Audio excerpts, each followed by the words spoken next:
नवरात्र के आखिर में रामनवमी होनी है और इस बार की रामनवमी बेहद खास इसलिए भी है क्योंकि अयोध्या में भव्य रामलला की प्राण प्रतिष्ठा हो चुकी है। और ये जो वीडियो आप देख रहे हैं स्क्रीन पर, ये एक्सक्लूसिव वीडियो आप जी न्यूज पर देख रहे हैं क्योंकि ये भगवान राम के सूर्य तिलक का एक्सक्लूसिव वीडियो है। सूर्य तिलक यानी 17 अप्रैल को जब रामनवमी के दिन सूर्योदय होगा तब सूर्य की किरणें किस तरीके से भगवान श्री राम के माथे पर तिलक करेंगी, ये उसका वीडियो है। इसका टेस्ट भी किया गया। रामनवमी के मौके पर होने वाले सूर्य तिलक का एक्सक्लूसिव वीडियो आपको दिखा रहे हैं।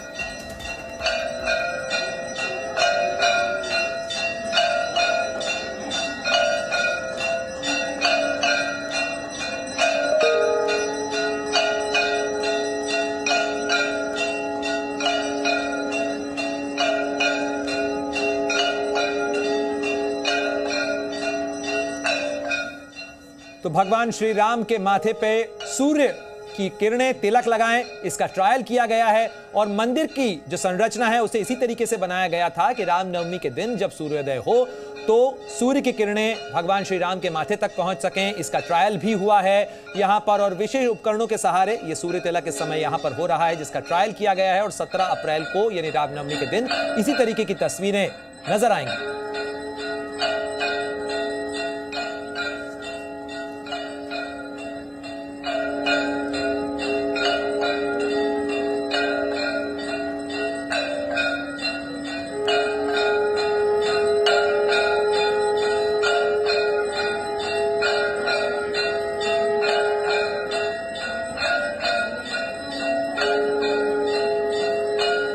तो मंदिर की लाइट जलते हुए इसका टेस्ट किया गया। उसके बाद मंदिर की लाइट बंद करके भी इस बात का टेस्ट किया गया कि कितना भव्य वो नजारा होगा जब सूर्य की किरणें भगवान श्री राम के लला की इस मूर्ति के माथे को दैदीप्यमान करेंगी, जगमगाएंगी। और ये आप देख रहे हैं जी न्यूज की स्क्रीन पर एक्सक्लूसिव वीडियो। ये ट्रायल का वीडियो है। इसी तरीके से परीक्षण किया गया, ट्रायल किया गया, टेस्ट किया गया कि सूर्योदय के बाद सूर्य की किरणें किस तरीके से भगवान राम के माथे तक पहुंच सकें। ये सूर्य तिलक की तस्वीरें हैं और इसी तरीके का सुंदर नज़ारा, सुंदर तस्वीरें रामनवमी के दिन भी देखने को मिलेंगी। 17 अप्रैल को रामनवमी है और उसी दिन के लिए ये व्यवस्था, ये टेस्ट कि जब सूर्य की किरणें भगवान श्री राम के माथे पर तिलक कर सकें और भगवान राम की ये मूर्ति, ये विग्रह जिसके माथे पर इस समय जगमगाता हुआ आप सूर्य का उजाला देख रहे हैं, सूर्य की किरणें देख रहे हैं। ये भगवान श्री राम के मंदिर की तस्वीरें हैं, अयोध्या के भव्य रामलला मंदिर की तस्वीरें जहां पर पूजा अर्चना भी हो रही है और साथ ही माथे पर उनके सूर्य तिलक भी आप देख सकते हैं। लेकिन ये तस्वीरें अपने आप में बहुत खूबसूरत तस्वीरें हैं और यहाँ इन तस्वीरों में आप देख सकते हैं जब लाइट्स बंद कर दी जाती हैं गर्भगृह की तब भी आप भगवान श्री राम के माथे पर जगमगाती हुई सूर्य की किरणों को देख सकते हैं, सूर्य तिलक को देख सकते हैं। ये उस ट्रायल की तस्वीरें आपको दिखा रहे हैं जब इस बात का टेस्ट किया गया कि सूर्योदय के बाद किस तरीके से भगवान राम के माथे तक सूरज की किरणें पहुंच सकें, ये सूर्य तिलक उनका हो सके। और इस मंदिर का निर्माण जब किया गया था तब भी इस बात का ध्यान रखा गया था कि यहाँ पर जो मूर्ति की स्थापना है, विग्रह की स्थापना है, वो इस तरीके से की जाए कि रामनवमी के दिन यहां सूर्य की किरणें पहुंच सकें। इसके लिए विशेष उपकरणों की भी मदद ली गई है। एक बार फिर रुक करते हैं, नीतीश पांडे हमारे साथ जुड़ गए। नीतीश, जरा जल्दी से बताइएगा, जो तस्वीरें आपने पहुंचाई हैं जी न्यूज के दर्शकों तक, ये निश्चित रूप से बेहद खूबसूरत तस्वीरें हैं, लेकिन क्या 17 अप्रैल को इसी तरीके का नजारा देखने को मिलेगा और किस तरीके से इसका परीक्षण किया गया?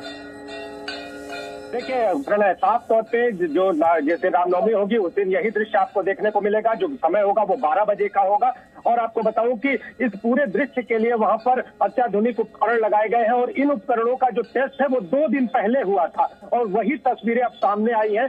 अगर बात करें तो जब 12 बजे का समय होगा तो सूर्य की किरण जो मंदिर का शिखर है उसके रास्ते से होते हुए सीधे रामलला के मस्तक पर पड़ेगी। और जो तस्वीरें हम जी मीडिया के द्वारा अपने दर्शकों को दिखा रहे हैं वो वही तस्वीरें हैं। इसी तरह का कुछ दृश्य रामनवमी के दिन दिखने वाला है, बल्कि यूं कहें कि उस दिन जो दृश्य होगा वो और भी मनमोहक होगा, वो और भी आकर्षक होगा। तो ये तस्वीरें खास है। और आपको बताया प्रणय कि 2 दिन पहले जब ट्रायल हुआ था तो सबके मन में कहीं ना कहीं ये बात थी कि जब ट्रायल हुआ तो ट्रायल की के मंदिर के भीतर की जो तस्वीरें थी वो कैसी आई, जब रामलला के मस्तक पर जब किरणें पहुंची तो वो कैसे पहुंची, ये सारे सवाल बिल्कुल नीतीश जी, जो तस्वीरें हम दिखा रहे हैं इसके अंदर लेजर बीम की तरह जाती हुई सूरज की किरणें नजर आ रही हैं। दोपहर 12 बजे का वो वक्त होता है जब सूर्य बिल्कुल एकदम माथे के ऊपर होता है। इसमें कैसे ये जो रोशनी है, कैसे जो तस्वीरें हैं, ये कैसे इस तरीके से जो बीम है लाइट की उसको माथे तक पहुंचाया जा रहा है, क्योंकि गर्भगृह तो काफी अंदर है। देखिए, सबसे पहले जो अब मैं जिक्र कर रहा हूं कि उपकरणों के द्वारा पहले जो सूर्य की किरण है वो मुख्य शिखर पे पहुंचेगी और मुख्य शिखर पर एक ऐसा प्लेट नुमा वहां पर एक आकार लगाया गया है जिसके द्वारा जो सूर्य की किरण है उससे टकराकर सीधे रामलला के मस्तक तक पहुंचेगी। और उस दौरान ये जो दृश्य होगा बहुत ही मनमोहक होगा, बहुत ही आकर्षक होगा। और इसी तरह का दृश्य, जिस तरह की तस्वीरें हम दिखा रहे हैं, आपको रामनवमी के दिन दिखने वाला है। इसका ट्रायल 2 दिन पहले हुआ था और उसी ट्रायल का ये जो वीडियो है वो सामने आया है। जी, यानी कई लेंसेस लगाए गए हैं, उन लेंसेस की मदद से ये रोशनी जो शिखर है वहां से नीचे जो गर्भगृह है, विग्रह जो है, उसके माथे तक पहुंचेगी। देखिए, कुल अगर बात करें तो इसमें 3 तरह के उपकरण हैं। अगर बात करें तो सबसे पहले जो रोशनी है वो शिखर तक आती है, शिखर से फिर लेंस तक जाएगी और उस लेंस से फिर अगले लेंस से टकराते हुए जो मस्तक है रामलला का, जो इस समय रामलला की जो मूर्ति है जिसके दर्शन हर कोई करना चाहता है, उस मूर्ति तक जब ये पहुंचेगी किरणें तो और सीधे रामलला के मस्तक पर विराजमान होगी। तो उस दौरान का जो दृश्य होगा, चमकता हुआ रामलला का मस्तक, और उस मस्तक को देखकर जो भी भक्त वहां पर होंगे वो पूरी तरह से आह्लादित होते हुए दिखाई देंगे। तो रामनवमी के दिन यही दृश्य, बल्कि ये कहे इसी से मिलता जुलता जो दृश्य है वो दिखाई देगा। और उसके ट्रायल की जो तस्वीरें हैं अब सामने आ चुकी है। बिल्कुल, 2 दिन पहले जो ट्रायल किया गया था उसकी तस्वीरें हम दिखा रहे हैं आपको। देखिए किस तरीके से भगवान श्री राम के माथे पर सूर्य तिलक की ये तस्वीरें हैं, और जिस तरीके से नीतीश पांडे बता रहे थे कि इसके अंदर कई उपकरणों का इस्तेमाल किया गया है। शिखर पर रिफ्लेक्टर लगा है और रिफ्लेक्टर के साथ ही पेरिस्कोप जो तकनीक होती है जिसके अंदर जो रोशनी होती है उसे कई लेंसेज के सहारे दूर तक पहुंचाया जाता है, उसका इस्तेमाल किया गया है।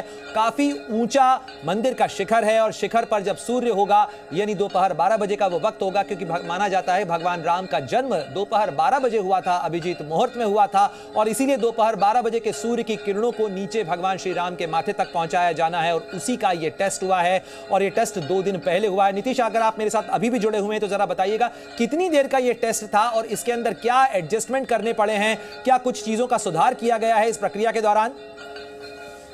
देखिए, अगर इस टेस्ट की बात करें तो इसमें तमाम तरह की बातें आ रही थी। जिस तरह से आप भी जिक्र कर रहे हैं कि जो शिखर है वो काफी दूरी पर है, ऊंचाई भी है उसकी, तो ऐसी स्थिति में किरणों का लाया जाना, क्योंकि जब इस मंदिर की स्थापना हुई थी, जब इस मंदिर का निर्माण चल रहा था, उस दौरान भी ये बात कही गई थी कि ऐसा कुछ वैज्ञानिक तकनीक द्वारा प्रयोग किया जाएगा कि जिस दिन अभिजीत मुहूर्त में रामनवमी के दिन 12 बजे रामलला का जन्म हुआ था, तो वो जो समय है उस दौरान सूर्य, उनके जो सूर्य की किरणें हैं उनके मस्तक तक पहुंचे, ऐसा प्रयास किया जाएगा। अब इस प्रयास को लेकर एक बड़ी उपकरणों के साथ वैज्ञानिकों की टीम वहां पर पहुंची और पहुंचने के साथ पहले इन्होंने अपने उपकरणों को स्थापित किया। स्थापित करने के बाद इस पर तमाम तरह के प्रयोग हुए। आज आपको बता दूं कि लगभग ये प्रयोग 25 दिनों से लगभग वहां पर जारी थे। अब 2 दिनों पहले इसका फाइनल ट्रायल हुआ। अगर बात करें तो इसे हम फाइनल ट्रायल इसलिए कह रहे हैं कि अगर जो किरणें हैं, किरणों पे सीधे आप देखिए कि जो तस्वीरें, निश्चित रूप से इन तस्वीरों का सभी को इंतजार होगा जब रामनवमी के दिन इस ट्रायल के बाद वाकई में जब दोपहर 12 बजे सूर्य की किरणें भगवान राम की मूर्ति का सूर्य तिलक करेंगी। बहुत बहुत शुक्रिया तमाम जानकारी के लिए नीतीश आपका।